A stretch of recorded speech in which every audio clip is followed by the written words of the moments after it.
So Jarrod, at end of race one at Snetterton, you made up a lot of places after a slightly tricky qualifying. How would you assess the race out there?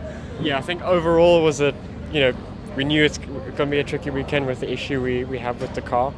Qualifying was really tough, and going into race one, we just knew we had to make all the passes on the first lap and just do what we can and maximise what we could. And I think overall race one was a decent improvement, going up I think 7 spots on the first lap, so that was quite nice and quite fun. And we just got to try and replicate the same for the next 2 races for the weekend. And what was it like on the start? Did you just perfect it with the revs and the clutch control to gain all the places? Yeah, so I spent a lot of the time before the race prepping for the start because I knew that was my biggest opportunity.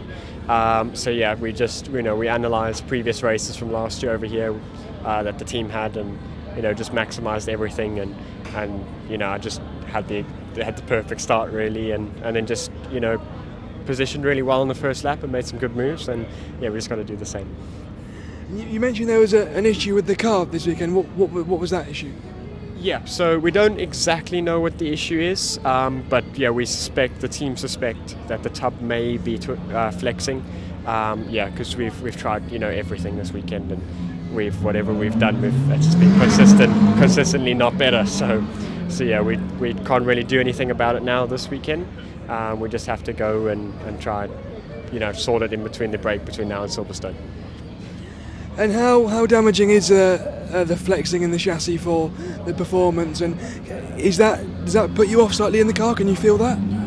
Yeah, you can feel it kind of dumbs down whatever changes you make. Like we've made massive, geometry changes and spring changes. Name it all, we've done it. So, and it's just, it either has no effect at all or very little, which is it shouldn't really be like that. So there's an issue somewhere, and we just need to try and find it. So obviously this weekend isn't really great. We're nowhere where we want to be. We want to be fighting for podiums and wins.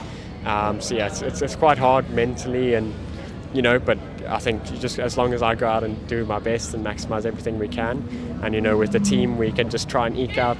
If we can find 2 tenths in the car, we can try and find 2 tenths and just maximise this weekend and move on. And how important is the consistency of the season, particularly when the weekend isn't going so well and not just going for broke?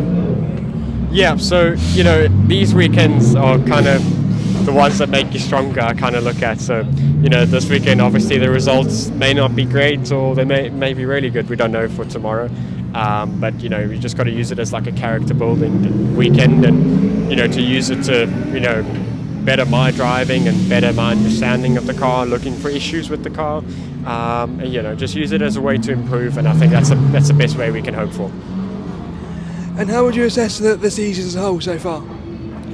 I'd say we've been pretty unlucky. We had great pace in pre-season testing, exceptional pace. We were topping some of the times at Silverstone especially. So I think it's a bit gut-wrenching. We had the pace at the beginning of the year. I had a few mistakes in the beginning of the year, adjusting to the new championship. And, then we had the unlucky race at Silverstone where we had gear selector issues. So it's a bit unfortunate, but I think we just got to start piecing it together and just have a few consistent weekends.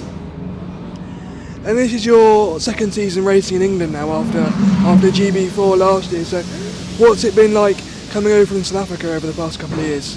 Last year was a lot of travelling back and forth between the championships. So I would fly out to race and fly back to South Africa. So there's a lot of travelling, whereas this year kind of more permanent in the UK. I only go back every few weeks or so, and just based on visas and stuff like that, I can't stay here for too long. I'm all based in the UK this year, so it's a bit easier. But you do start to miss home after a little bit. And what are you expecting from the 2 races tomorrow? We just got to try and maximise it. I think race 2 we're starting 2 or 3 places higher in race 2 tomorrow. Exact same thing again. Got to have a good start, maximise the first lap, and see where we come off at the end of that. And then reverse grid race 3. I think we're starting 4th or 5th for that. So that might be another opportunity for another podium if we get another really good start. But that's at a track like this where once the first lap's done, that's kind of the racing really done. We just got to maximise where we can. Thanks so much. Cool, thank Thank you. you. Great to see you again. Thank you very much.